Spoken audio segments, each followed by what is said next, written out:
ভাই আল্লাহর ঘর মসজিদের জন্য যে যা পারেন সাহায্য করেন। ভাই আল্লাহর ঘর মসজিদের জন্য যে যা পারেন সাহায্য করেন। এই দাঁড়ান ভাই, এ ভাই দাঁড়ান।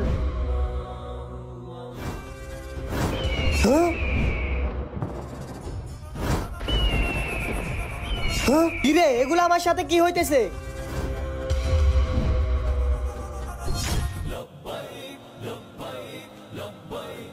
এক কাজ করে এই টাকাগুলো ওই হুজুর টাকা দি, হুজুর তো আল্লাহর নেক বান্দা।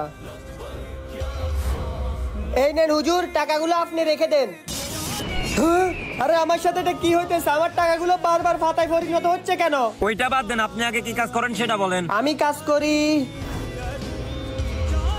সালাম আলাইকুম মাসুম ভাই। ওয়ালাইকুম আসসালাম। আমি তো এই মাসে শুধু টাকা দিতে পারবো না, সব সামনের মাসে দিয়ে দেবো। সুদের কারবারে কোনো বাকি নেই, যা টাকা নিয়ে আয়। এই জন্য আল্লাহ তাআলা তোমার টাকা তার দরবারে কবুল করে না।